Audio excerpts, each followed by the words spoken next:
Pictures up. Last looks. Rolling. And action. Welcome to the Last Looks podcast, Yolanda. Thank you. Thank you for inviting me. Of course, I've been looking forward to this. Okay, so I want you to finish this sentence for me, okay? Okay. Yeah. Once upon a time, there was a little girl named Yolanda, and when she grew up, she wanted to be... Well, she wanted to be an artist. Yeah. I wanted to paint and be, well, very good at that. But I ended up going into hair right out of high school. I used to do my grandmother's hair. I would sit on the back of the couch and do grandma's hair. So when I did graduate, I thought, well, where do I go with me wanting to be an artist? And I ended beauty school. Okay. So how, like, was it just your grandma's hair that made you think, I'll do hair? No. So I'm much older than most of our hairdressers. I went through school in the 60s, high school, and I never left the house without three pieces of hair, three hair pieces on my head. I have this curly hair, which I wasn't really happy with. So I would put a fall on. I'd pull all my hair back and put a fall on that was straight and didn't have any curls.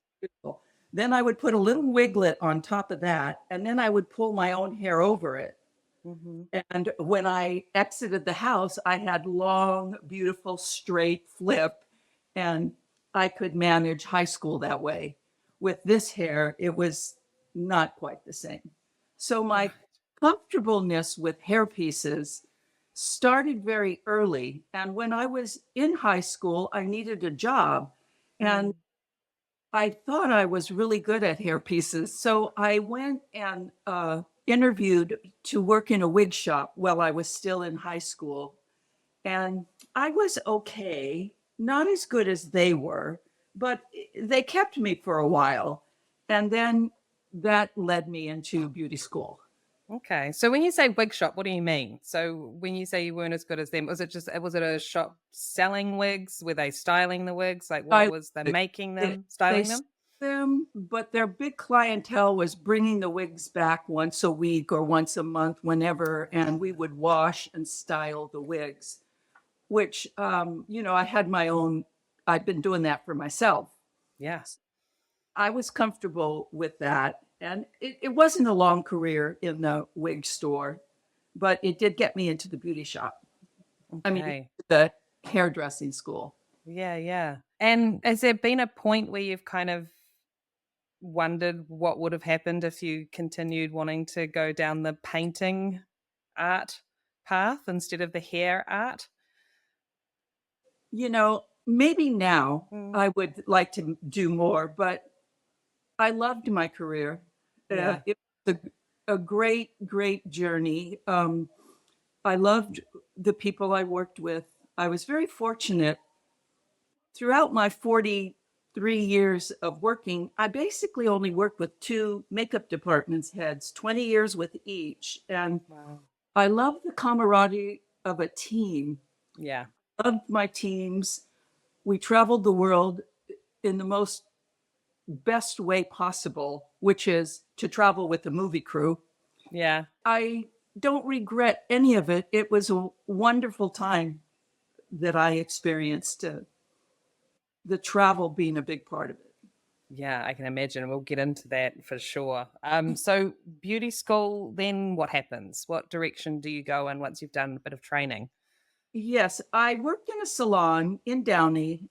The salon is no longer there. It was Duchamp's, but for the time, it was pretty avant-garde salon. We were starting to learn about Sassoons. It was the early 70s. I took a few Sassoon classes, so I felt like I was in a good spot. But my family, the men in my family, my father, all my uncles, they were all Teamsters for the film business. Oh, right. So after, 5 years of a salon, my father and my uncles all said, "Oh, you got to go to the studios. You got to go to the studios." And I was afraid. I didn't feel like I was good enough, or that was right for me. And Mm. they got me an interview at Universal, and I say, it really is kind of nepotism. My uncles got me in, but then it's kind of who you know or where you come from. I interviewed with the department head, and she went to high school in the same city that I worked in the wig shop. Oh, wow. That's Goes, cool. oh, she said, you work on Pacific Boulevard? And I don't remember the name of the wig shop. I said, yes, I did for a short time. And she hired me the next day and put me in the wig shop at Universal. It was a great time. I went in the 70s, later 70s into Universal, and we had a huge department. I worked with Josephine Turner, who was a wig maker for Max Factor, Wow. a great wig maker. And it was just such a great learning experience that we no longer have anymore. Yeah, I was That, gonna, I was gonna actually ask Yolanda to kind of expand on that, what the workshop, like the wig shop, like actually is at the studio, because we don't really have that anymore. So explain that. That would be awesome to hear about. So it's really about the department. Universal, we were up on the hill. We had two beautiful red doors that we opened, which happens to be the Jurassic Park ride right now. That's awesome. The Jurassic Park ride was Yeah. our huge department, 2 floors. It existed of all makeup rooms, first floor, second floor. We had a kitchen in the back and a cook because we didn't have catering. Everybody got done in that department, no matter what show they were on. You would Right. to your room that you were assigned. Your actors would come in, you would do them. In the 70s, there wasn't a ton of locations, but even if you did, you were on Rockford Files, you still got ready in the department. You jumped in vans and went off for the day. Okay. And that was great because you saw everybody and you learned. In the wig room, Josephine would be making wigs, and my job was to wash, clean, block. We would get phone calls from stage 3, and they would say, hey, we have a stuntman. I need a wig. And they would send us something to show us what they needed. And myself and the department head, we would look through our stock and find maybe a couple of choices, prepare them real quick. Most of the time they told us the day before, Okay. and then I would run them down to the stage. And I loved that because I wasn't working on a show. So I would get the wigs ready, run them down, find the hairdresser and say, this is what we have. She would take her choices or all 3, and her stuntman would work, and she would call back to the wig room and say, well, the wigs are done. And that was my job to run down and get those wigs, bring them back to the department and start all over again, block them, clean them, dress them, put them back on the shelves. We had, so many wigs. Nobody ever kept wigs. Now the production takes the wigs, but it's kind of useless because you never see them again. They're in a warehouse for the rest of their lives. And Yeah. Sad. it was sad. So working in that wig shop was, for me, it was so, I learned everything there, but then I kind of learned how to go onto a set. One time I walked onto the stage, and I do have a few choices to say what was advice somebody gave you. I walked onto the set and I just walked right into the camera shot. And it was like, cut. What is she doing there? What? I was that new, and the makeup man came over to me and said, oh, come here, come here. And, I was there to pick up my wigs. And he said, look, I want to tell you something. Whenever you walk on a set, you see this equipment, you see this light stand, you see this, make sure that's in front of you. Oh, okay. That was a good piece of information that I never lost. Yeah. Pay attention to your surroundings. Don't be in back a shot. Walk into the shot. Yeah. It was just a beautiful training. I loved the wig maker. I loved visiting the sets. I loved being the delivery girl for the wig. Yeah. It So was fun. just to clarify and dig into that a little bit deeper because I'm so fascinated by it. So when there was a head of department and they were on set and shooting something, were they ever responsible for styling those wigs or washing them or anything like that, or was that all done in the wig room? No, it could be done either or. You Okay. know, we basically got them clean, ready, blocked, handed it over to them, and then they would do whatever they needed to style. Right, Like right. I'm handing you a wig that's clean and the lace is ready, and now you do what you need to do. Um, but just to clarify, a department head at that time, there was only one for the whole studio. Oh Uh, wow. Okay. they had a different title then. It used to be Key. Now Yeah. Key is second. But Yeah. since department head was only one person on all the studio lots, they stayed in the department all day and Right. ran every show kind of, went to production meetings for the key who was on the show. Sometimes the keys would go when they realized I need to be there. But it was quite a different situation than it is now. And what was so beautiful about that is you were always cradled in somebody's hands. You could make a mistake, but there was always somebody there above you to help you or to say, don't, the department head, you can always go back to the department and say, I don't understand what I'm supposed to do here, Yeah. and explain it, So it was a great place. What that meant was you never got department head pay. Uh, we also had to clock in a time clock. We didn't do write in timesheets. And you had to be early. You had to be early to clock into that time clock. So it was I like rules. I like guidelines. Um, I like that. I like following the rules. So Yeah. it was very structured. And I think that's why so many people from that time period really understood movie making hairdressing, which I feel is different. I feel like we've lost that, but you need the skills from a beauty shop that you have dressing hair, but your Mm. approach should always be different. It's a real person, it's a movie, it's a story. We're telling a story. We're not making Mrs. Jones beautiful so she could walk out with her Fendi bag and tip you $50. We're sometimes taking those pretty actresses and bringing them down. So um, it was a great place to learn all that. And now we kind of don't have it. I miss Right. for the young people. Yeah. I mean, in the States, especially being the foreigner that's kind of come in and I came up differently, I do wonder how people coming into the industry here do get their training. There's no solid structure or way it should be done. There doesn't seem to be a kind of moving up slowly, learning, having people solidly being able to teach. And it's just, yeah, I don't, it must be very hard for some people. Absolutely.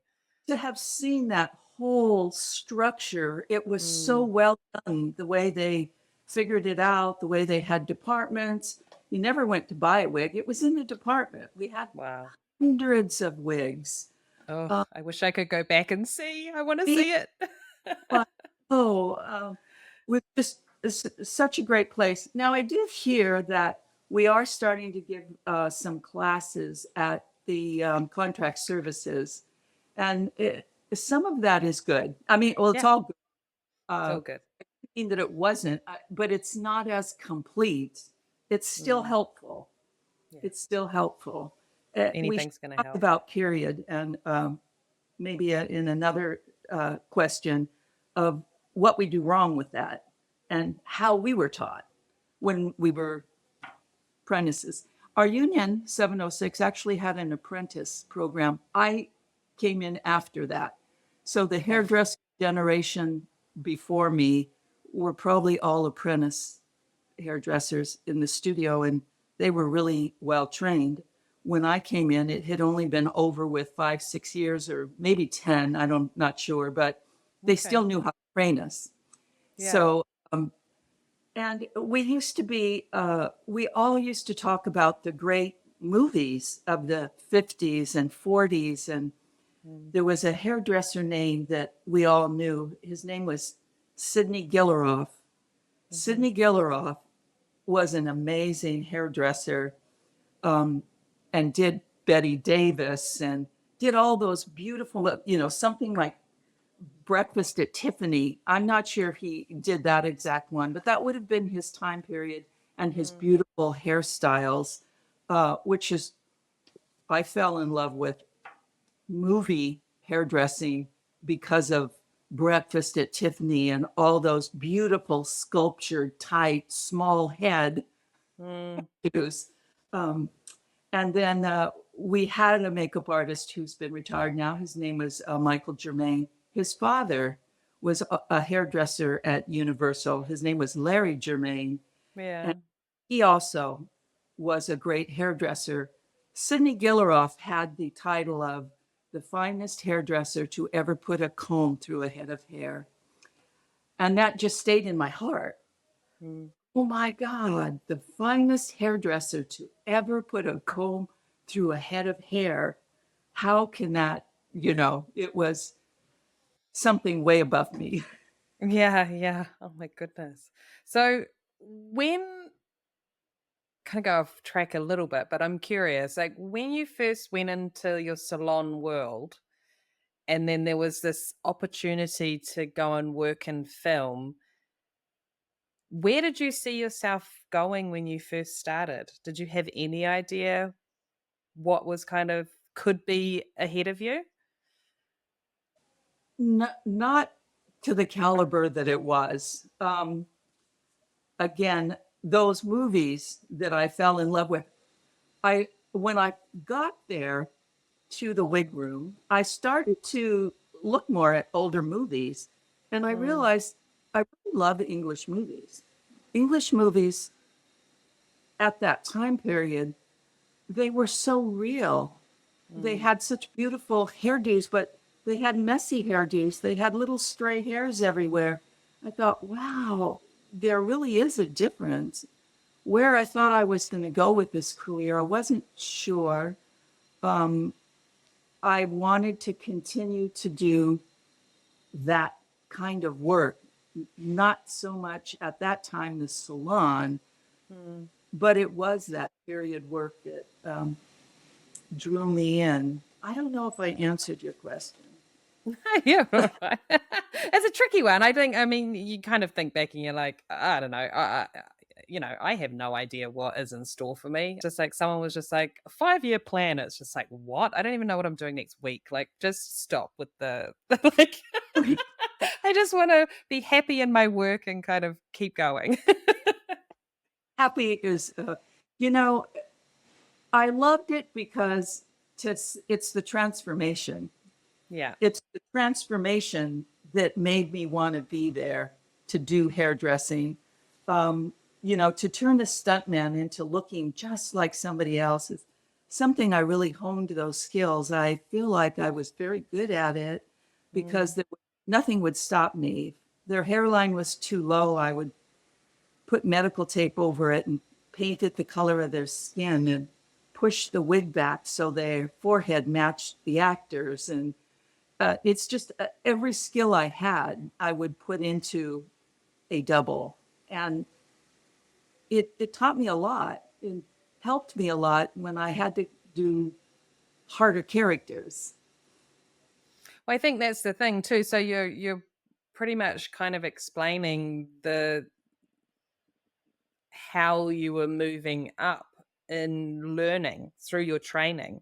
It's like doing stunt doubles and refining like your eye for detail, working on like what you need to be looking at, where things need to sit, the structure, the shape, the color, the hairline, all that type of stuff. And then you're moving on to your other characters. So I think that's why when we're talking about apprenticeships and the training and starting somewhere and kind of learning and going and working your way up is so important, because if you miss all those steps, like if you've never worked on stunt doubles, it's like it's such a good training ground for matching. Like, Absolutely. and then that goes into just when you're working with one character and you're trying to match from day to day. So it just, yeah, so important. That's where my art background came in. Mm, I I have a really good eye for what I think is symmetry in my painting. mm-hmm, And I'm really good at mixing colors when I'm mm-hmm. painting.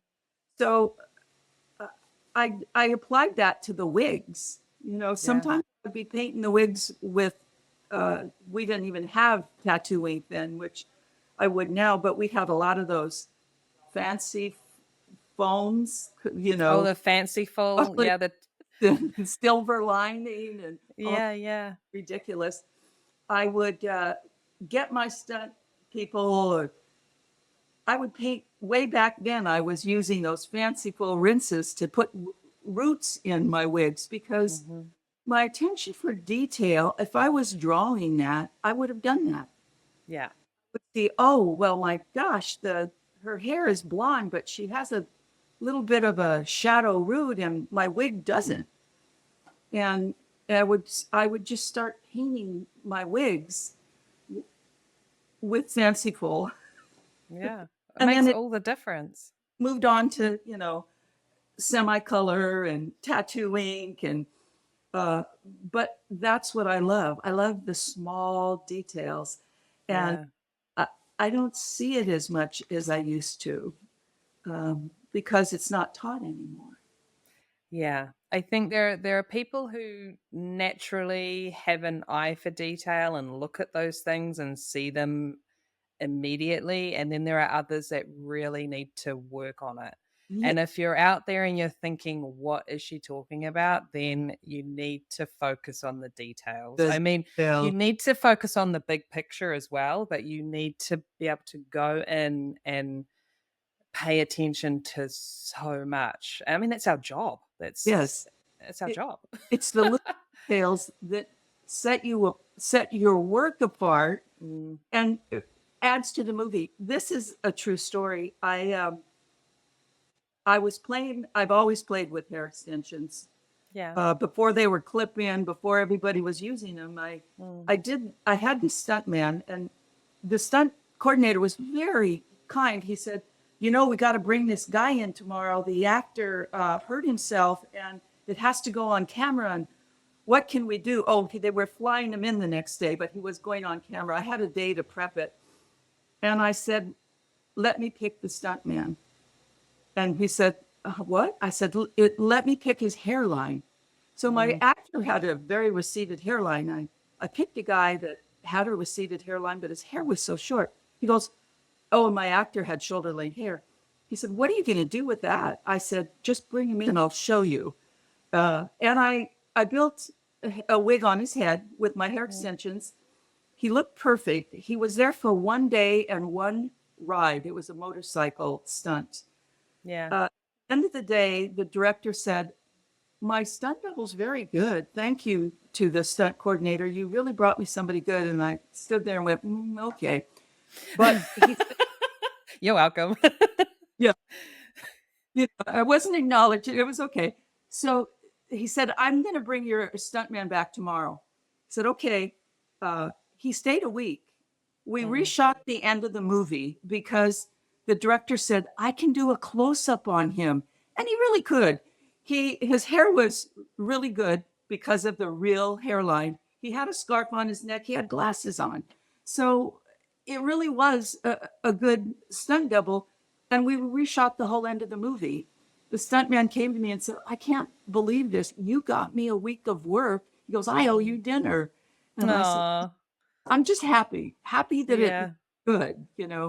So stunt doubles really matter. And yeah. if you provide a good stunt double, your stunts might be better. I mean, even is it too bold to say even more so now because of face replacement? It really, that hair has to be matching. Yes, Because if they're seeing the front of that person, the side, they're going closer because they're just like, oh, we're just going to do a little face replacement in post and it'll be great. So then you're like, oh wow, okay, well that head of hair needs to look just like my actors because we're going to be seeing it. It's not that just a stunt double. It's just like they're on camera. they're on. Yeah. Mhm. I've worked a lot of Michael Bay movies where stunts is his big thing. So his stunt coordinators, I went through a couple of them with him, but Mm. they started by going, oh, it's not necessary. Don't do that to my stuntman. They don't need a wig. They don't need this. To going, oh, Yolanda, can you fix him? And I took that to heart. That was, for me, a very big thank you. Yeah. Oh, wow. So let's chat about some of your career highlights. And it sounds like Michael Bay films, absolutely, because of, I mean, just the scope of those films, the action and the locations, as you were The talking about location. before. So, and then of course, I'm going to have to ask because I'm a massive Tim Burton fan and I'm a fan of yours through your work. I just always have been like, who did that? And it's Yolanda. So let's talk about some of your, I guess your, I don't know, some of your favorites. I know they're all your jobs are kind of like your children in a way, and they, have a special place in your heart. But what are some favorites for you? Well, favorites would be doing characters, Yeah. So I have a lot of favorites actually. Probably, well, Beetlejuice. There was a lot of character to work in there, and maybe the most proud is Edward Scissorhands because Edward, we didn't wig him. I was still had my hair extensions. I hot glued hair extensions into his hair with a hot glue gun from the hardware store. He let me do it. I told him what we were doing. Uh, they didn't have the special glue for hot hair extensions, and I didn't have Oh, black glue yet. oh It my was the gosh. early 90s. It's possible they had it, but it might have been around, but it wasn't well known because I didn't Yeah. know. I'm And it was when I probably something you couldn't get if you weren't specializing in it or something like that at that point as well. Yeah. it after I did Edward Scissorhands, I went to a hair show and I saw them there. Special glue for gluing them in and special guns. And I'm like, wow. But it worked. It worked with what I had. And so it was his own hair with glued in hair extensions. And But let's just be clear to anybody listening, she's not don't do gluing it. that onto his scalp. No, I'm like, let's just be clear. I'm that's assuming gluing it onto his hair. his Yeah. own hair. And Yeah. and I had to put him back in often. Mm. And of course, his hair was supposed to be a ragged mess, so it never was a problem. Yeah.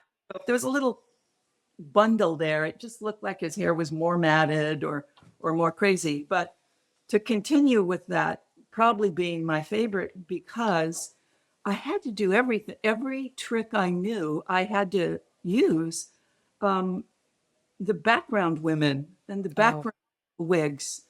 I, Mm. I prepped that movie for 2 months, and Tim took me to the background neighborhood women's casting. And I sat at the casting table with Tim and the casting lady, and he'd say, if I pick the one over there, the blonde with the real curly hair, what can we do with it?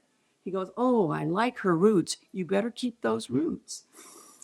So I would say, well, actually, I remember that particular one saying, the curly the hair, there's a lot I can do with it.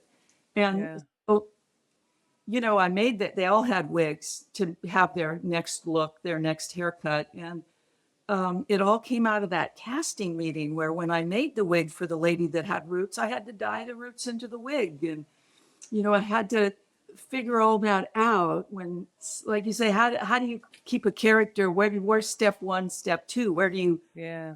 going with that? So I had to put all that into play. And what was so great about it, it was scary at the time, is He wanted them to look like the topiaries.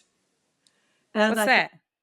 the trees that he cut, topiaries. Oh, right. Is that what they're called? Okay. Oh my goodness. So Yeah. he said, now, Yolanda, they have to look like the topiaries. And I thought, oh my God, those are hard edges. He cut the plants into. So I didn't know how to do it.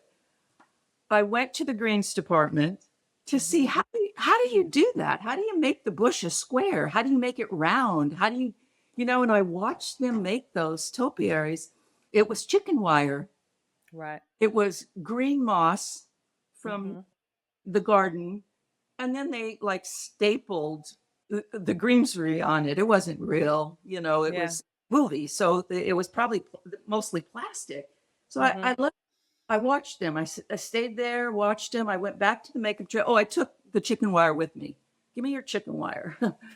So I went back to the makeup trailer and went, okay, now I have to cover this wire.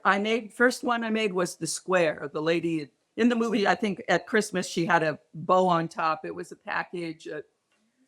So I started with crepe wool. So I crepe wooled the whole thing like they did moss. They put moss in and out of every one of those holes. I put the crepe wool in and out of every one of those holes. Then I covered it all with my hair extensions in and out of the holes, laid some on top and sewed it so you would no longer see the in and out. So I had a layer of crepe wool, a layer of hair extensions, and then a layer on top. And then I blended the wig hair into it. So you couldn't see seams. And, and they were all beautifully made Renata handmade wigs that I was screwing wire to. And, well, you got to do what you got to do. Chicken wire into the wigs that it worked. It all worked. And it was a great learning experience. And it wasn't done with that.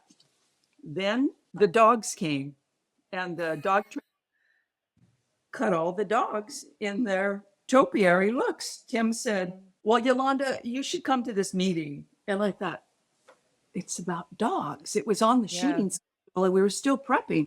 Okay, I'll go see the dogs. And so the trainer says, Tim, we can't shoot this movie the way you've scheduled it. We have to shoot it in order because I can't cut the dog's hair and then go back. Yeah. And Tim said, Yolanda, what can you do? And I thought, oh boy. Oh my God. Well, and then of course, my mind went to hair extensions. So he said, okay, work with the dogs, work with the dog trainer, and then see what you guys can come up with and show me something.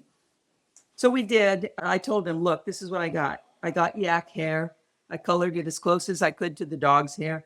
A lot of it was cut out of the movie. I was a little disappointed because they did show dogs getting cut and put in, but there were scenes where all the dogs were together with their haircuts and then before.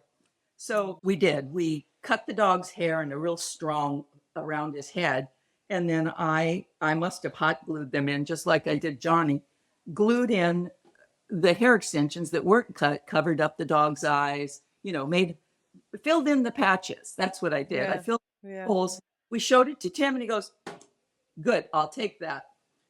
So then I set off to, brought in a couple more hairdressers to help me dye yak hair to match the dogs while I continued to work on the wired wigs. And that was another incredible learning experience that I could take to 20 more shows and do that on a smaller scale. And because I did that, another story came when we were doing Batman with Tim. He likes to hire the same actors. So we had a poodle lady in the movie, and she carries this white poodle. Tim says, I want the poodle from Pee-wee's Big Adventure. He goes, I worked with her and I want her in my movie. And he shows up, the trainer comes to Tim's office and he goes, Tim, I don't know if you're going to be able to use her. We just had her hair cut. She was shaved. And he goes, oh, and the trainer told me, he goes, Tim had the dog on his lap and she was looking him. And I was so sad because we were going to miss this job. And Tim says, oh, don't worry. Yolanda will make it a wig. And then You're like, oh, okay. I wasn't in that meeting. I got a phone call and they said, oh, come to Tim's office right away, right away. When I got there, he was still playing with the dog.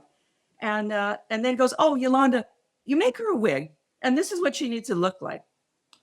Wonderful thing about working with Tim Burton is he does doodles for you. So he drew the dog with all this curl in the front of its head, but its whole body had hair too, and it was shaved. Went back to the trailer and said, okay, there's a way to do this. Of course, I can always hot glue the extensions in the dog's hair right here because I've done that to Johnny Depp. But I didn't know how to do the body. So I thought about it, eventually got spandex, had it sewn in a circle, tiny little round thing, got our yak hair and permed it, and then strip by strip sewed it onto this little round, like a sleeve, put it up on the dog's body, and there it was. Tim accepted that. It had all that curly hair back on his body and a big pompadour on top of his head. And Tim was excited. Oh, I got my dog back, or I got my actor back. He loved his actors. And again, I had a great relationship with the dog trainer who said, I can't believe you did this. And then, the dog needed touch-ups every week because she would scratch her stuff out of the front of her head. Her little bodysuit was perfect, but Yeah. so it was great. It was a great experience, something to learn from, to take anywhere, to build wigs on stuntmen's heads because of that. Yeah. Oh my So goodness. That's amazing. I also love how, which is invaluable, that experience of kind of being able to go to the background casting with your director and actually have all those discussions at the time. So you leave those meetings knowing what you need to prep. You've got it in your mind. Okay, I've got these people coming in. We need to, the director wants this, this, and this. And it's just such a great way to work. Like yes, that's but I awesome. never had that opportunity again. And I had 3 months to prep that movie. I've never had that experience again either. And Tim knew, he goes, this is a hair movie. This is a hair. Mhm. And, I would leave those meetings praying rather than, okay, this is going to be okay. I would just go, how is this going to happen? Let me pray on this for a moment. And it worked. And Tim was, one thing about Tim, when you work with Tim, you try harder than you've ever tried because his excitement at the time, his excitement over everything is so intense. He's so excited, loves his characters, and he's giving you all this energy. And, you walk away going, there's no way I'm going to disappoint this man. I Yeah. don't know, but I am not going to let that energy of his be disappointed. And we managed, we got through it. But I guess Yeah. that is probably my most, movie that I'm proud of because I had so much to do with hairdressing. And, I was allowed to have my space and to do that. So Beetlejuice with Tim Burton was also great. The Afterlife. We put tire tracks on a lady's head because we were told she was run over by a car. We put it on her face. The makeup, Eddie Henriquez and I did a lot of the background. V and Steve Laporte stayed with Beetlejuice. We put tire tracks on the face and up in the hair. And there was a lot of stuff in the Afterlife that you probably didn't really see. But all of Tim's movies are makeup hair intense, which, Miss Argentina was fun. It was just a lot. Yeah, it's very cool. So just maybe talk me through, because there are so many incredible characters in his films. just maybe talk through kind of your approach to the design and the development and working with Tim and with makeup and costume and that type of stuff. Like how would you approach that normally? Well, with Tim's movies, it's Tim. He Mhm. stuck. It's interesting because everybody was so excited with Tim's excitement. The actors, most of the time, you have to listen to your actors a lot, so you're saying, okay, well, they don't want this and they don't want that. Well, Tim's actors would say, whatever Tim wants. I'd say, okay, but he wants your hair dyed black. That was the Mhm. Otho character in Beetlejuice. And Yeah. he also wants you to have a flat top. He had a really tight curl, light brown, tight curly hair. It had to be black and straight. So Right. some actors, and we didn't have wigs for everybody. It was Tim's. He had already done Pee Wee's Big Adventure, but we didn't have the time, the money to do a wig. We had only one Beetlejuice wig, which is unheard of for a main character. Yeah. So, okay, I have to straighten your hair. I have to dye it black. I have to stretch it every day. I probably have to, put heat on it. And it's probably going to be hard on your hair. I want to be Tim's character. Okay. So, how I would approach a character is I would read the script. I would pay attention to everything that action had to do with hair. And then Mhm. the description of the character. Tim's characters came with long descriptions, and That's actors awesome. didn't get in the way. It was pretty amazing. But Yeah. that's not how I would do every movie. I don't have that pleasure. Mm. But I would start with my script. I would go through and read the script first with nothing in my mind. Then I would go back and sometimes have to do the characters separately, which I'm a slow reader. It would take days, but Mm. and then just write everything down that character did that I could help show, or I would be looking for something. How can I show something here where I've watched movies where characters don't change at all? I would go through, how can I make my hair be part of this? I don't want them to have the same hairdo. I don't want them to be the same. And sometimes that's not the right answer. Sometimes you do want them the same. But Mm. I would start with the director. If I was doing my characters, I would get his input. I would read and have the information that I wrote down when I read the script. Then I would take it to the actor, or I would have the meeting with all three of us. I Yeah. learned that some directors need that and some don't. A Michael Mhm. Bay movie is just do everything and show me, you Right. know, want to be at the meeting. And sometimes I would just have to say, what do you like? For her, do you like her hair color? Do you want it different? Do you like I had to I would have to say, what don't you like? Because then that's the best information I'm going to get from that type of director. Yeah, Uh, sometimes it's easier to narrow down what they don't want. what you don't want, it's very Yeah. important. And then I worked with Tom Ford. Oh, I love Tom Ford. He is similar to Tim Burton. Uh, didn't give you drawings, but Tim came into the trailer every morning. We started our morning on Beetlejuice with Tim every Right. morning. Came in, Wow. his actors said hi to us. What are you guys doing? Okay. He was part of that trailer every day, which I never experienced again until I worked with Tom Ford. And Yeah. Tom Ford did the same thing. He came into the trailer every morning. And when we prepped the show, I came in late to the show Was in that, prep. Nocturnal Animals? It was Nocturnal Yeah. Animals. Mm. I came in late and didn't have but a week and a half to prep, I think. Right. And so it was catch up. And he was great. If he hadn't been there every morning, the process wouldn't have gone as smoothly and fast. And He knew what he wanted. He knew what he wanted the characters to look like, the mother. He knew what the hair should look like. So a week and a half worked because I had a director Yeah. who knew everything and came in the trailer and said things.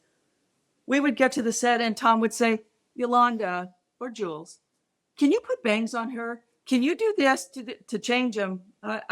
It was a fast show. So a lot of times I got to see the extras myself when I got to the set. I had a strong background person, but that was still fun to go through the background with Tom and hear his ideas and do it. And we had everything we needed with us. We were at that point, that was way in, maybe 40 years into my career. Yeah. I had a box in the trailer with fake wigs, real hair. I only used real hair, but falls, hair pieces, bangs. I had everything. So it was welcoming to him to say, change. Because, of course, it's always the transformation that I like to see and gives me what I need to keep going. Yeah. There's something so satisfying I find as well that I don't know. It must be, are we just like adrenaline junkies? I don't know what it is, but just that when a director says, can you do this like now? And you're like, yeah, like I'm almost just like, yeah, I want to do that right now. Like, let's do it. It always surprises me when someone's like, no, I'd have to, and come up with, I don't know, 500 excuses as to why they can't do it. But I just really enjoy that. I enjoy being able to, make the director happy by just being, we can put bangs on them. All right, no problem. No problem. Yeah. Yeah. I gives you the thrill and, of all that. It's you transform somebody and somebody else wanted it and you gave it to them and everybody's happy. It's just, it's what makes you want to keep doing it. It's true. So you've worked on such creative projects. So just inspiration wise, like where do you have some favorite places that you would kind of pull from? And I mean, obviously you're an art lover, so I imagine that kind of comes into it as well. I do. I only spoke about that couple movies, but Mrs. Doubtfire, my inspiration comes from real people. I think it's a mistake to make everybody look like what's current because that's not true. I start by finding the characters. What is their income? Big part of what they should look like. What is their job? What part of the world do they live in? This is probably real important in period movies. Today, with the internet, everybody knows what's going on everywhere, but that's real important. I like real. To this day, I say to hairdressers, go watch a bus stop. Watch the people get out of the bus. You're going to see everything. You're going to see 50s hairdos still. You're going to see every period out there. You're going to see men with long hair. You're going to see men with buzz cuts. You're going to see, all these designs cut into the sides of their hair. And you're going to see long, straight, wavy hair like, the 60s, the love child. You're going to see everything. And it's still 2024. Yeah. Look at a bus stop. I like that. I go sit in a park. Go downtown LA and then go to downtown Beverly Hills. If you need to see that people look different from where they live, and that's not that far apart. Maybe there's 10 miles between downtown and Beverly Hills, yet you're going to see a whole bunch of stuff. I feel like it's what we're missing when we do period now, because I saw a 50s movie where everybody had a 50s hairdo. Everybody had a beautiful 50s haircut. Everybody had a 50s hairdo. Well, that's not true. You have to break the age of those, especially in background. A 20-year-old is going to try to do her own hair in the 50s. She didn't go to the beauty shop, but and it's an attempt, but it isn't perfect. But then maybe your socialite in the same movie is perfect. Then someone who's 20 years older is still wearing their 40s hairdo, and grandma still has her hair in a bun or a short pin curled look, and that's all in the same 50s movie. It should also be the same 2024 movie. It shouldn't be that everybody looks like a hairdresser did them. It's only going to be a few people in that Yeah. scene that look like that. And Yeah. they should look like they did their own hair. Oftentimes, for background, I hire 10 hairdressers and we're going to do their hair, but I pick a hairdo for them when they're going through costumes. I start my design on their first costume fitting, and I usually have a hairdresser there who's sending me pictures, and I'm saying, okay, this, I want their hair down, I want this, that. So I start there and I have it drawn out. I send them with headshots so the hairdresser there can put on that paper what they're supposed to do. If I need that, then they go home with a piece of headshot that has roller placements on it. You do it like this. If you're wearing a ponytail, if your hair is playing, they go home with their little sheet. And their little sheet tells them how they show up that morning. And then I have enough hairdressers there to redo everybody if need be. But I want to start with what did they do for that particular style. And then if I'd have time, I like to be there. And if they did a terrible set, I have 4 hairdressers at a table with all 15 electric rollers. I say, you go get your hair reset. You go get your hair reset. You go over there and just get touched up. So I make sure that they start without the perfect look. Yeah. It's easier to do. Yeah. I think, and someone can correct me on this because I might be wrong, but with the last lot of SAG negotiations, I don't think we can ask background to arrive with rollers in their hair. Really? Yeah. Because that's them Working? Yeah, I think it's either that or they get a bump for it, or I don't know what it is, but I think there's something shifted recently I that it's like bumps we need to do it. Not we can't ask them to to do it. do it. Yeah, which is a bummer because We can ask them when they're sitting in our chair. yeah. I often say, do your own, I'm standing there, or a hairdresser standing there, put your hair in a ponytail. Well, I mean, I hope they didn't take that away. I think they should get a bump for that because they are helping. I wanted to talk to you, I guess, well, just because we do work in a very challenging environment and industry. So, what do you think is the most challenging project you ever worked on? Well, there's again. Probably, hairdressing wise, it was Edward Scissorhands for my hairdressing challenge. But Yeah.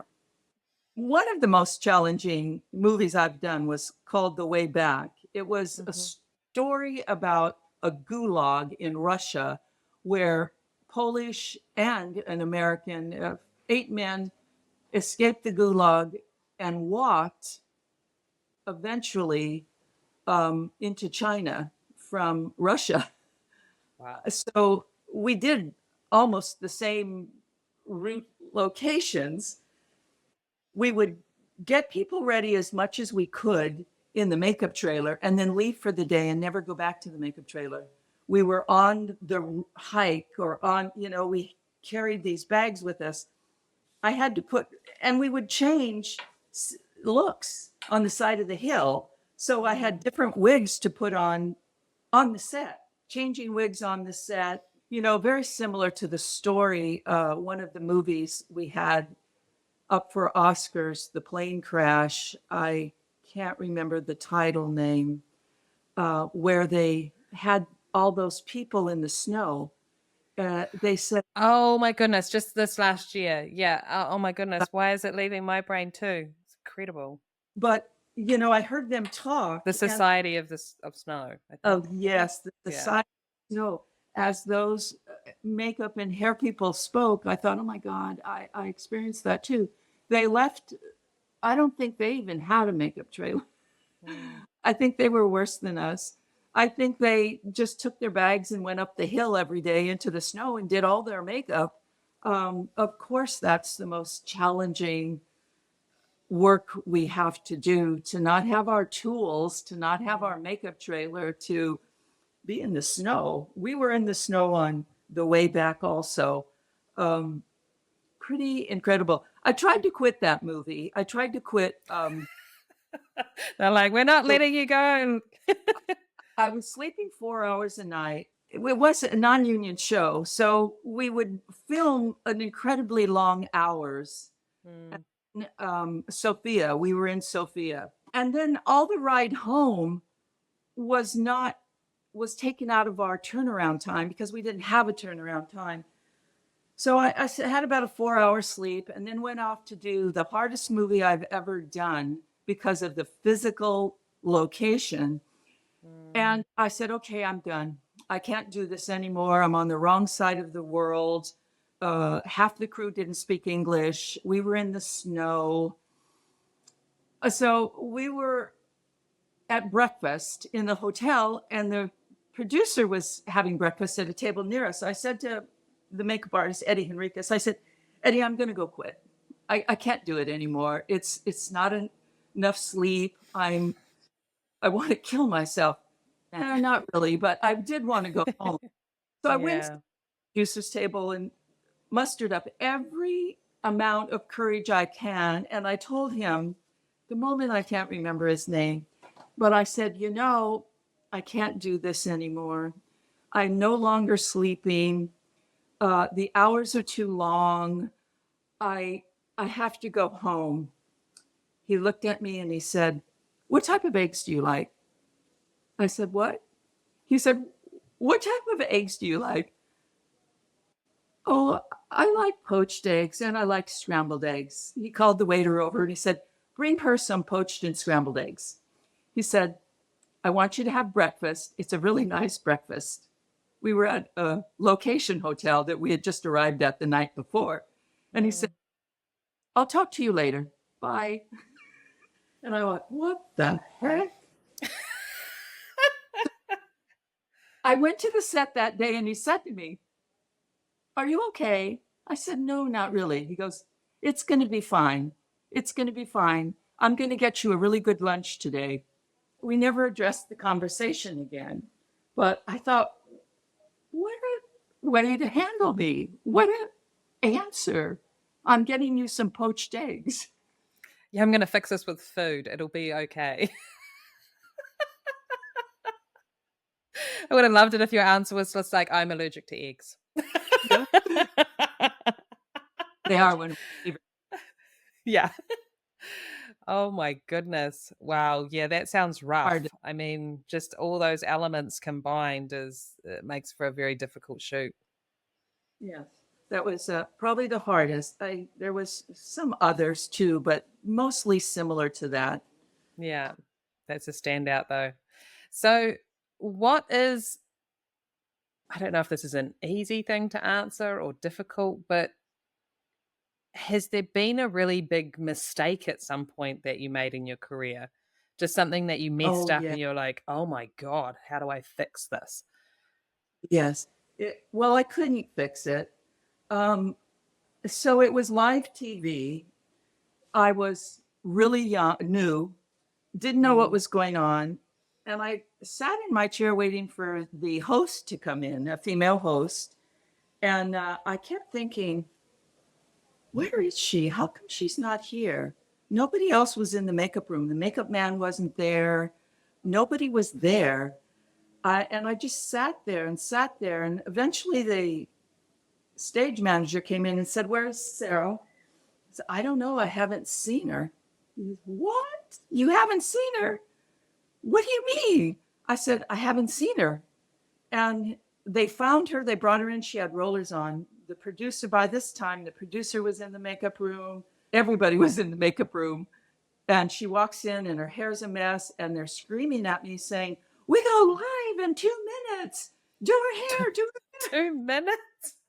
No, it was a horrible mistake. And I got fired. So I Wow. pulled her hair back and every roller mark was in her head because she should have had him out an hour earlier. So I couldn't get the roller marks out of her head because the hair was in hot rollers too long.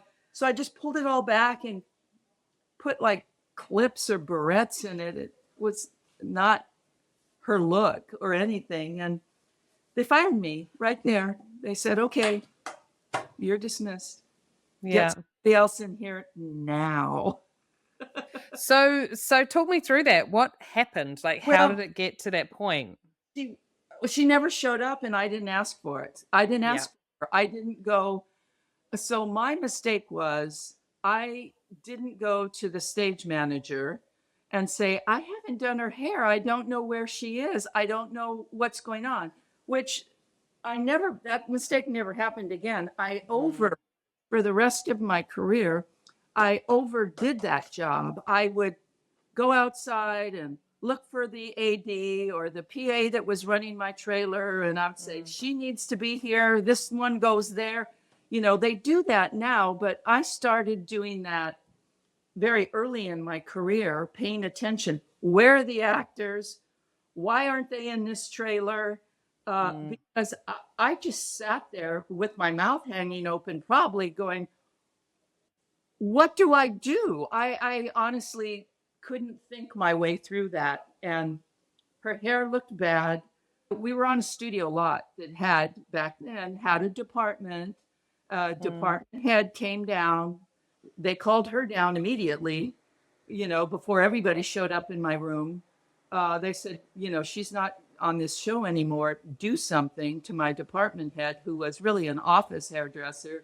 And she played with her hair after we went live for a few minutes. And it was a bad hair day. It was just a bad hair day. And I was fired. Yeah, So but I mean, you learned a valuable lesson. So I are you did. able to continue, through your career? Because the thing is, it's like, even if you have a base camp PA that's, bringing you your cast member at whatever time, what if they've dropped the ball? What if they, I don't know, are just terrible at their job?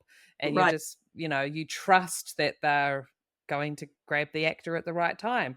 10 minutes has passed, 15 minutes has passed, and you're just like, oh, I'm not going to look into it. I trust the PA. It must be fine. It's just saying, no, no, no.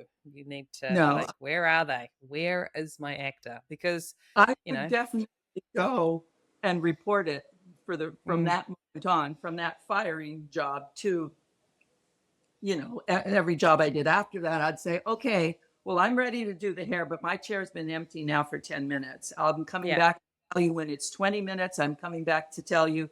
So I learned a lot from that, and I had to always report if an actor wasn't participating like I thought they should to make our job work. yeah. Yeah. Yeah, my goodness. Oh, that's awesome. So mortifying. You must have just walked away going, oh my goodness. I went home and cried. Yeah, I'm not surprised Yeah. that. So, in the opposite of that, like, what do you find the most rewarding? You know, I answered that question on my own, like several different ways. Mm, It's probably different for every hairdresser. yeah, The rewarding things are to create great characters, yeah, to do the most incredible locations. And rewarding for me personally, one of the most grateful moments in my career was I was at a Halloween parade in San Francisco. There's a huge parade there that's famous. And I thought, I was filming there and I thought, I want to go see that parade. Um, I stood there on the sidewalk with all these characters. I thought they were great. And all of a sudden, a Beetlejuice character walked by. I went, wow. A Poison Ivy character walked by. A Riddler character walked by. Edward Scissorhands character walked by. This was 20 plus. you're like marking them off the list. Well, those four were there, and Yeah, it meant so much to me. it was a huge, like, oh my God, my characters are being done by other people. Other people are, they appreciate them and they're becoming them. And that was a huge moment in accepting or understanding. I'm not sure what I'm trying to say here. The question was what? Rewarding. So Rewarding. so I mean, It was, just you telling that story, it sounds like it's just such a moment of, that is reward. That is, all that incredible work, and then to see it back in that way, with general public, like, it's just so cool. It's just so awesome. it was rewarding. Yeah. The job has given me a lot of rewarding moments. Yeah. So another rewarding moment is my display at the Academy Museum. To be able to see that there is Mm. also like standing on the sidewalk at the parade, uh, Yeah. or moments I never would have thought I had or would have Yeah. had. And then they were there. That's very cool. I've been to the Academy Museum a couple of times, and I will say it is when somebody comes in from out of town, whether they're from the States or international, like people that I know coming in from New Zealand or Australia, and I'm just like, "Are you going to have time to go to the Academy Museum?" And they're like, "The what?" And I'm like, "The Academy Museum." Like, it's amazing. Like, especially if they work in the film industry. I Yeah. mean, it's so fascinating for anyone who loves film, but Yes. when you work in it as well, it's just, it's so cool. I look forward to continuing to kind of visit every now and again to see the new installments and see what changes they're making. And I don't know, it's just really cool. It's like being in a kid in a candy store. It's just, I love it. I love it so much. So to have your work in there, so cool. It's really, really, I'm grateful. But the John Waters exhibit is really great. I really enjoyed that, and Mm, I want people to get out and attend the Academy more. We do need people. We need visitors there. And in October, I've been invited to do their Halloween mash, which is they set up.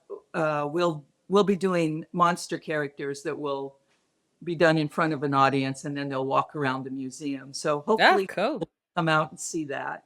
Yeah, that sounds awesome. So, what do you have on display at the moment at the museum? Um, Beetlejuice is there. Poison Ivy's there. Mrs. Doubtfire's there. Wow. I have a Edward Scissorhands wig there, but I made it because Johnny wore his own hair. Uh, Mm, and that wig is in the wardrobe department with it. He's the whole suit. wow.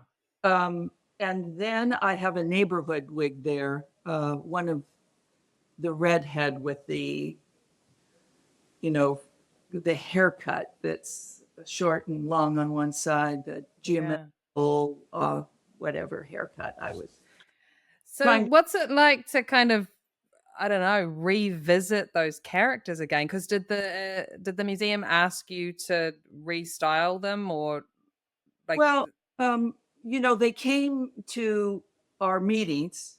We, yeah, I know you're an Academy member, so they sent out information when, oh, I think it might have been 2017, that long ago, that okay, I was in contact with the museum. It wasn't even opened. It only opened in, I think, 2020, mm, um, about what do you have to donate? So I started talking about my wigs, and they were very interested. And then from there till the display, I did have to, pull them out from wherever they were hiding and redress them. It wasn't difficult. Mrs. Doubtfire was a little more difficult. The Mrs. Doubtfire hairstyle, you asked, where did inspiration come from?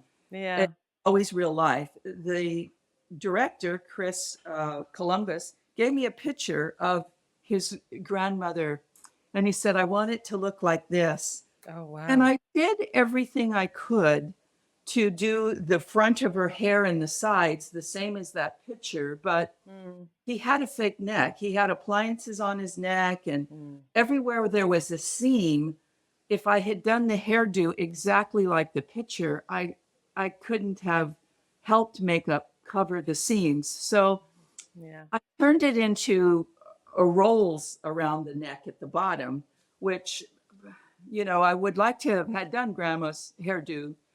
Chris Yeah, but there's a compromise.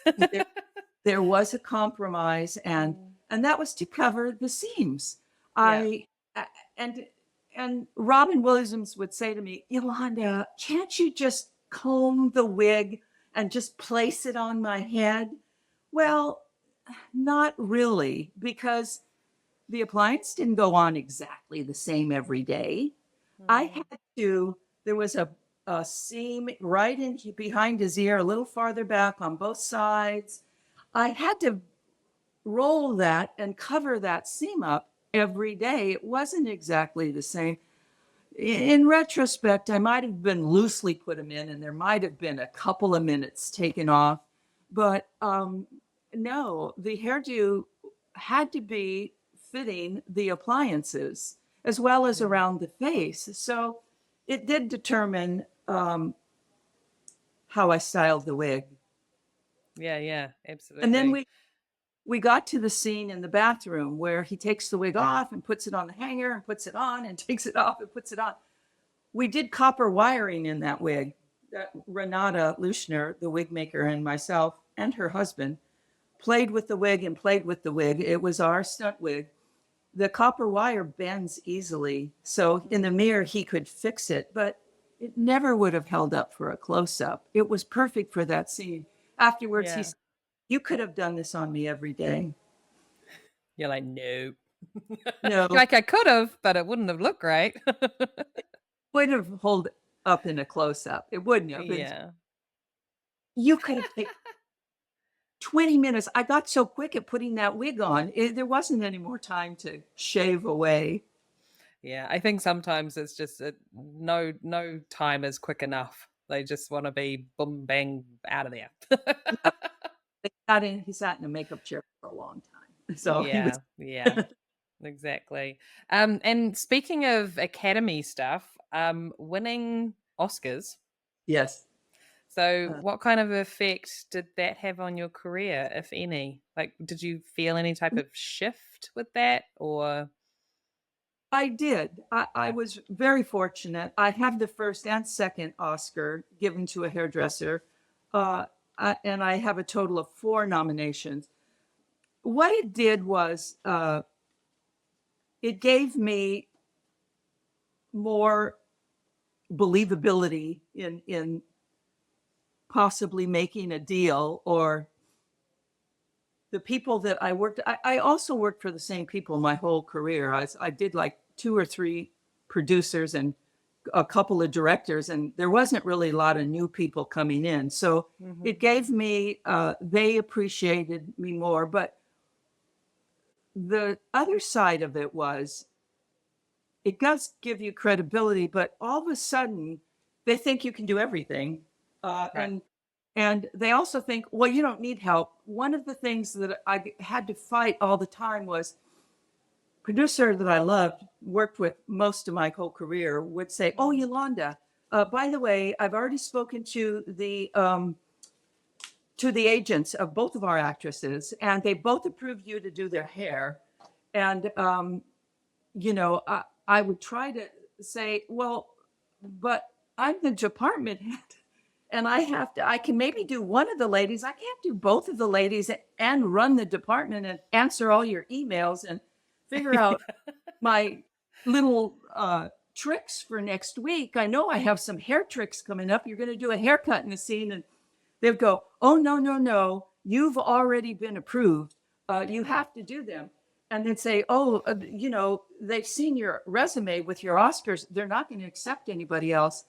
And I found that to be sometimes a little bit of a problem, because I'm not real, like, I wouldn't argue with anybody, but I said, I have to give her to my key. And the producer would come back and said, they're not going to accept your key. They want the Oscar winner.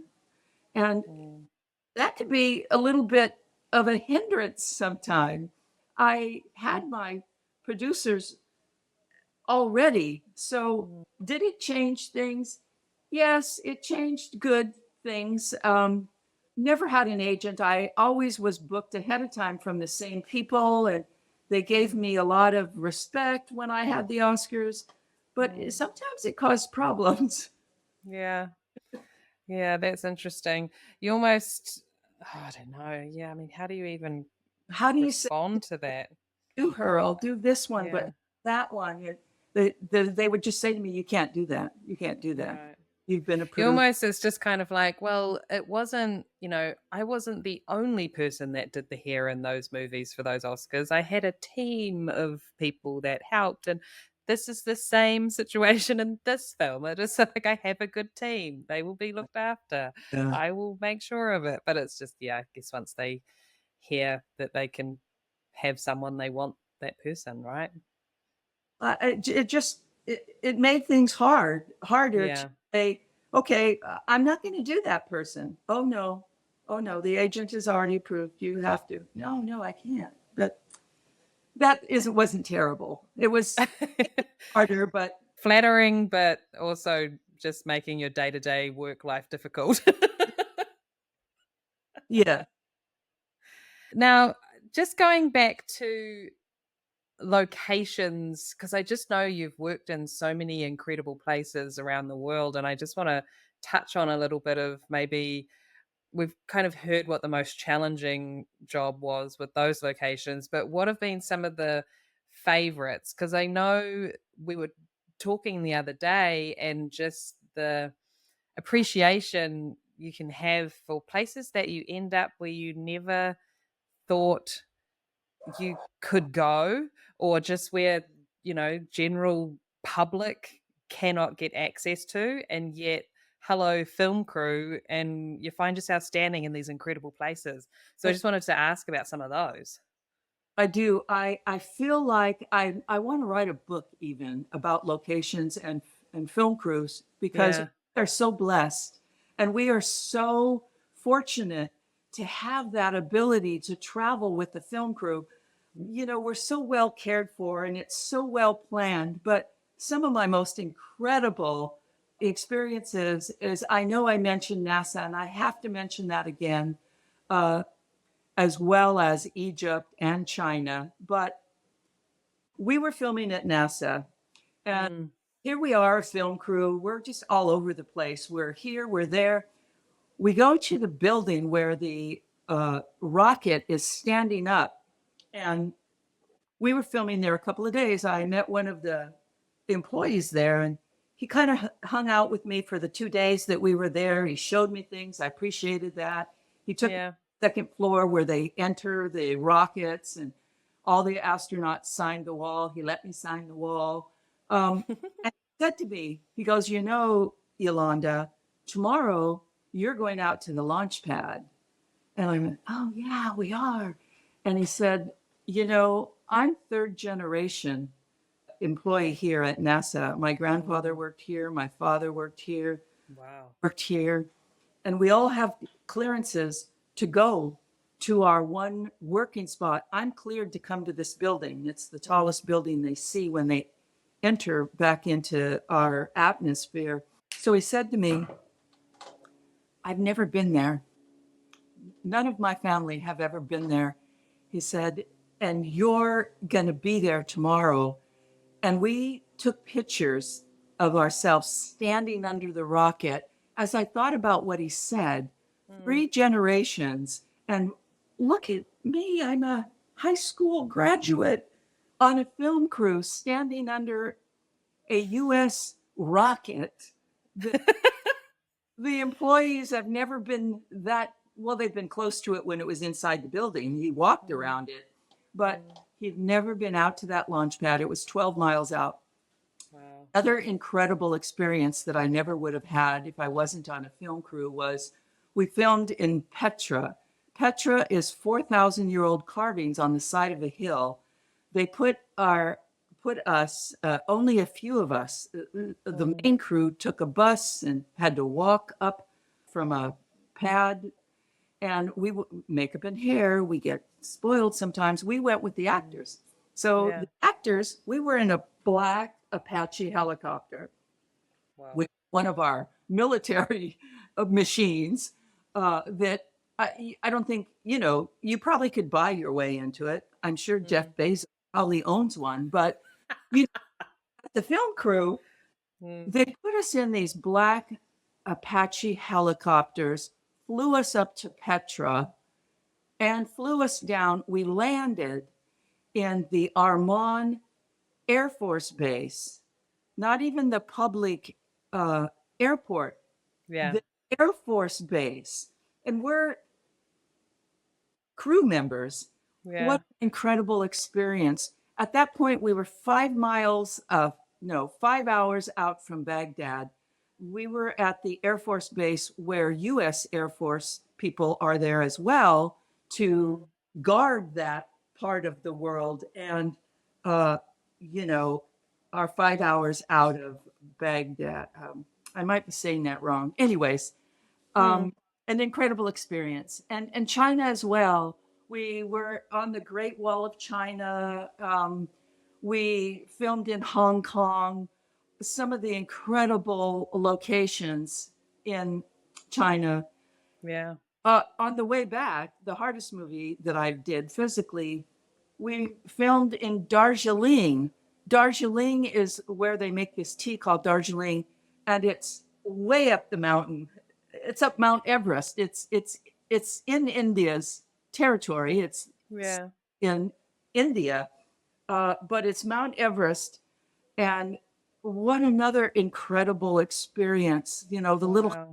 that we had to stay in. Some of the places I've stayed are like, Yeah. wow, pretty rural, and yet it's all to make this incredible movie, which to me is just, where would that ever happen? Where, the experience, it's just unbelievable experience. The China, the India, Sophia, all incredible things that we would not do unless we were in a film crew. And I do want to put those pictures in a book because it's pretty, I don't know if we all get to do it as much as we did earlier in our filming careers.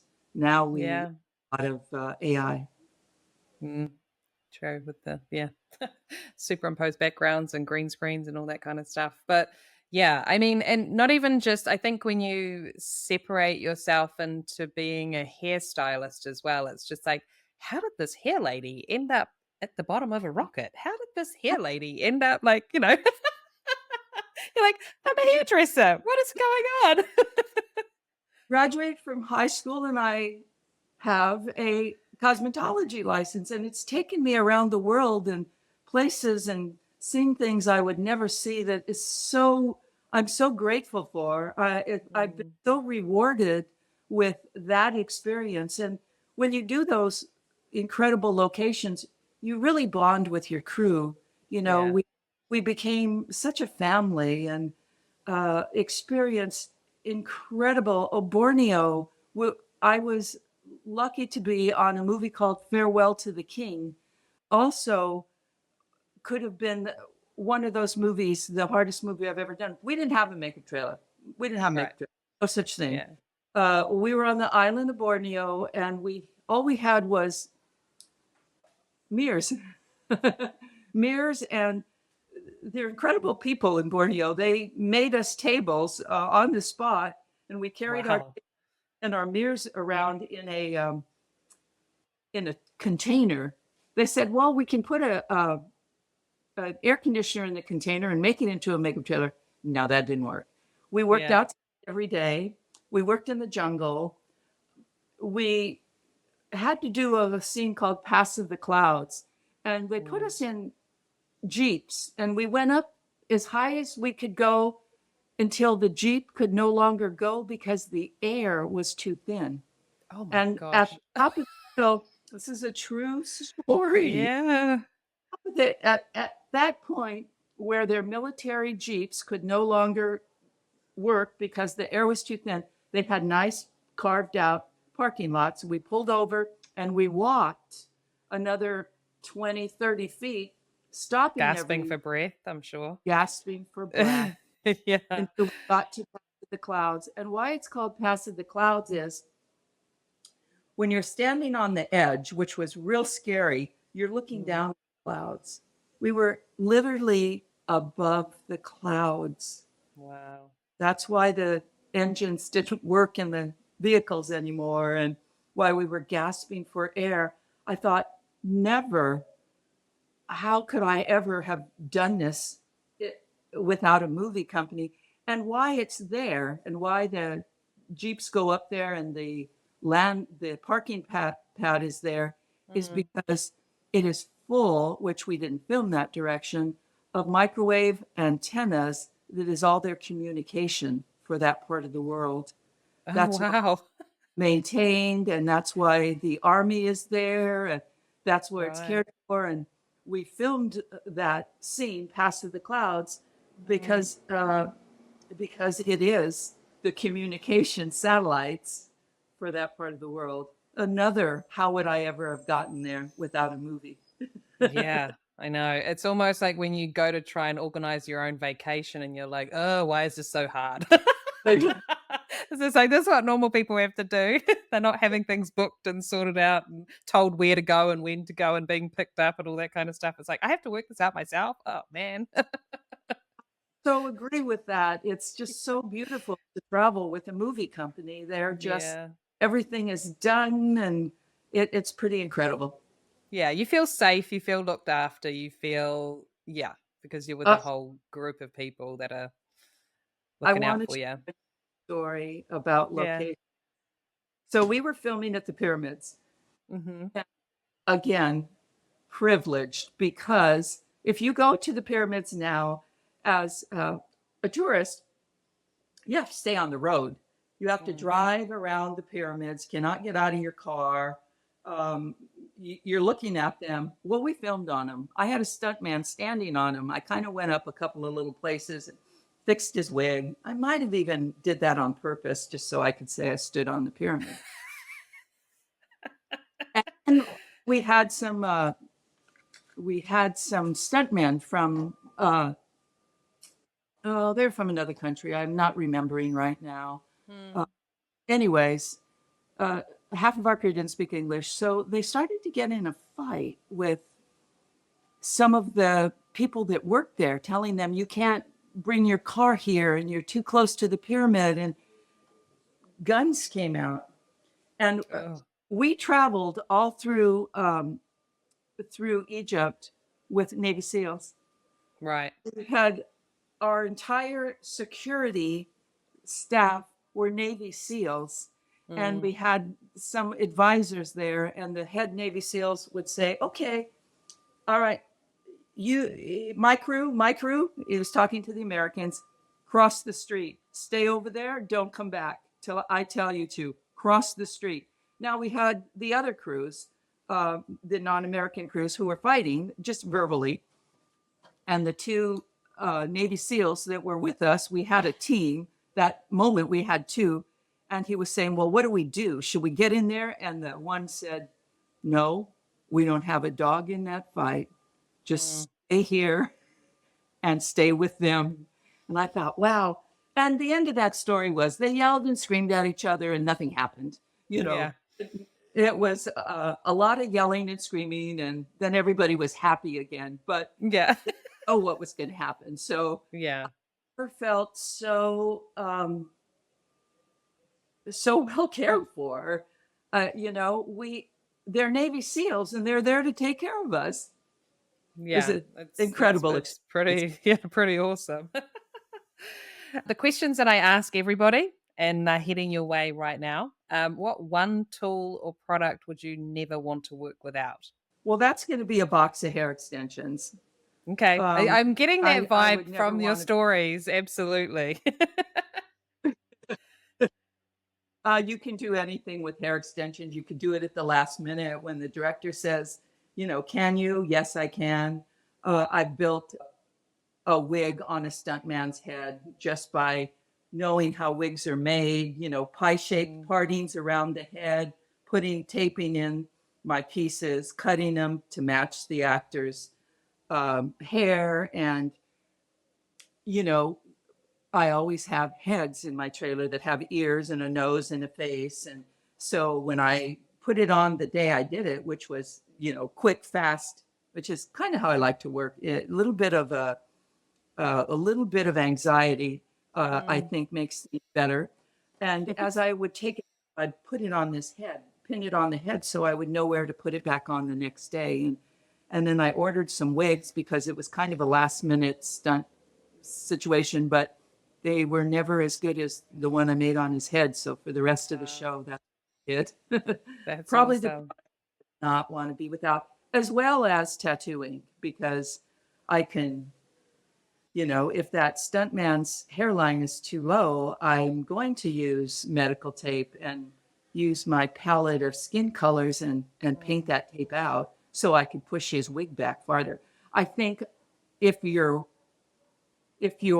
foreheads don't match on an actor and a stuntman, I can spot that far away, and have spotted it on my own work and went, I got to make that better.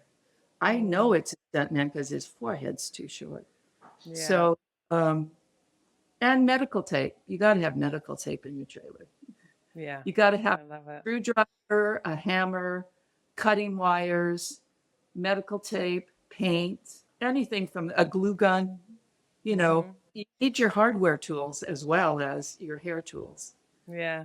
I'm going to expand on this a little bit because I'm slowly finding out just through talking to people on set, like what are a couple of things that you find people don't have on set and you're shocked that they don't have it? Like it's a couple of things that you're just like, how do you not have that in your set bag? Like what have you come across? Well, I haven't worked for other people much. So I do have a lot of crazy stuff in my makeup trailer. I always have a wine opener. But What about on set? Oh, on set. Like on set, yeah. I didn't. Like if you had a team of people working for you and you figured out that one of them like didn't have something in their set bag, like for me personally, I'm always, my mind is blown if a hairstylist doesn't have water. If they don't have a water spray, I'm like, what? How? Yeah. Do you not have that? And then my other thing is scissors. Like you got to have a pair of scissors. Like even if they're just really decent utility scissors that you can still cut hair with, like that they go both ways. But my mind is always blown if somebody doesn't have a pair of scissors. I'm just like, how? What? Yeah. So those are a couple of mine that I'm just like, whoa. You need that blue tape. You Oh, got yeah. blue tape on the set because something's going to happen. And one yeah. time gluing a wig down, and the actor was doing such a hard or his movement, his mouth, I couldn't keep the wig down. Like every take I was in there gluing that wig down. So I eventually just peeled off some of my blue thin tape and taped it to his hair and taped the hard part of the lace, or right behind the hairline.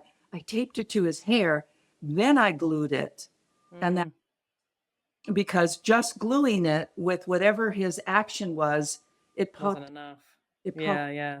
up, and I thought, what am I going to do here? And it just came to me, tape it behind the glue, and and I had the tape there, I had the scissors there, I had the when I have a wig on the set, I have a wig bag separate from a set bag.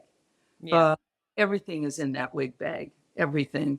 Cleaning a wig, sometimes people, a lot of hairdressers are afraid, well, I can't glue down on makeup. Well, yeah, you can, you have to, but maybe every 2 hours you're going to have to slip a piece of paper towel under it, clean the wig, touch up the makeup, and reglue it. Gluing on top of makeup isn't impossible. It just gets your lace dirty quick, but that's part of what you explain. The other thing I got real good at, not early in my career, was starting from day one, telling the first AD, you have a wig on a set. Here are the things that can happen. Get Yeah. ready for this. If I say no, I need to clean it now. Here's why I'm telling you that. I Yeah. try to prep production. I try to prep the unit manager.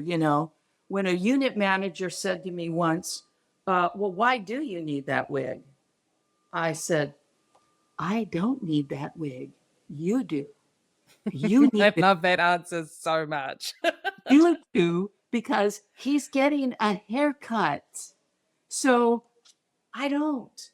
And, they never question that. They never question that. I don't need it. Yeah.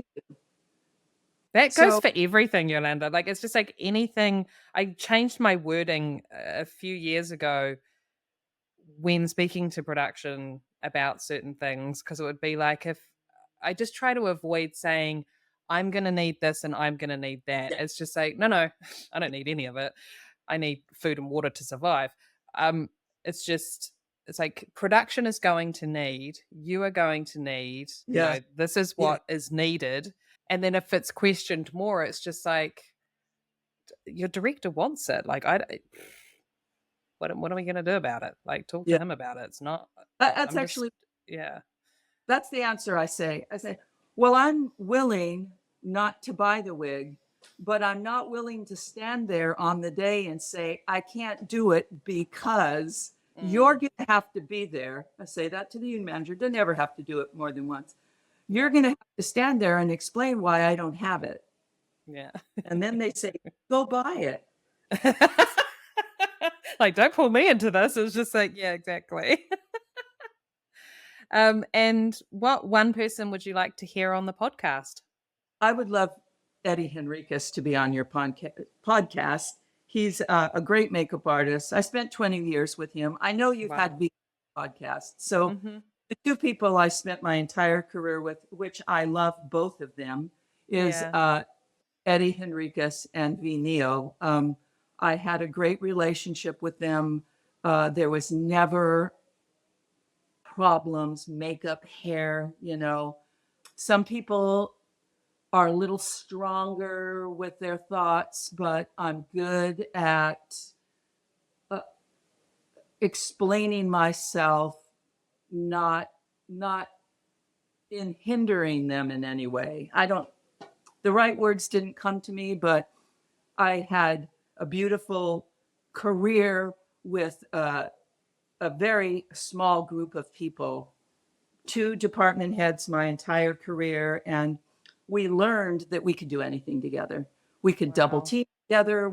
I know when to step aside because their shoulder moves, or, it became a, a huge asset. Sometimes unit managers don't understand how it's to everybody's advantage to have the team, to have the right person to work with. I would get calls where they would say, oh, no, we want you on this project, not them. And I usually didn't take those projects because it made the job too hard. And when I have a successful situation with Mm, people, I don't ever want it to change. The people that I worked with in a key position were also a small number, because Kim Santantonio and I worked together for over 10 years. She said maybe it was closer to 15 or 20, and that might be the truth, 20. And then I worked with Kathy Swanson and Jules Holdren. It was a very small group of people I worked with for over 40 years, and that makes a huge difference in what we have to do. I wish yeah. that for everybody. Yeah. It is. It does become difficult when you go out of state or out of the country and you are expected to hire a complete team that you have not worked with before.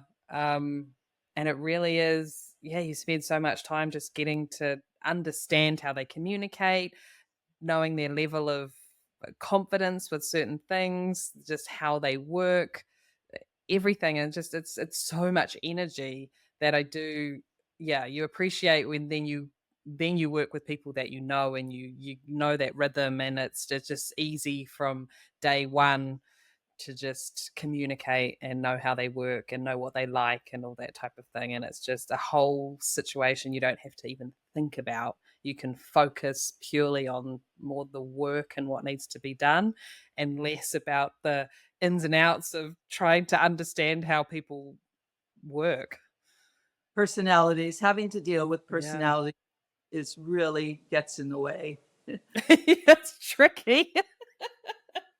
Especially the hours that we do and the small spaces we're in sometimes and all that type of thing. It's interesting.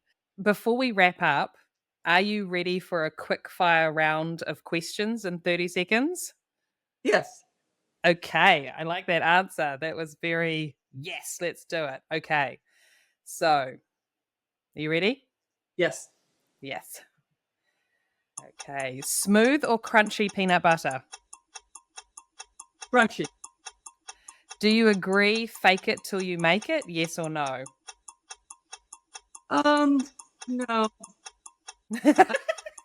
I don't think you can. Have you ever quit a job? No. Floral or stripes? Neither one. Favorite period? Breakfast at Tiffany, 50s, 60s. Perfect. I love it. Well, Yolanda, thank you so much for joining me. I've really been looking forward to this. And just for those listening, Yolanda and I, when I reached out to you, I loved your response of wanting to get on the phone and have a chat, because there's so many things that you want to share and talk about from your experiences coming up in the industry, and what changes you've seen, and what I guess you just want to pass on so much knowledge. And we kind of came to the idea that we would do a couple of bonus episodes, which I'm really excited about, kind of putting our heads together and getting into that as well. So thank you for kind of coming to the table with a whole bunch of ideas, and it's really awesome. I love it. Thank you. I feel like we could have talked more, but we'll figure that out later. Yeah, I think there is plenty more to talk about and plenty more topics to touch on that I think will be really helpful for those listening. And I look forward to it. So thank you so much. Okay, thank you. You made it easy.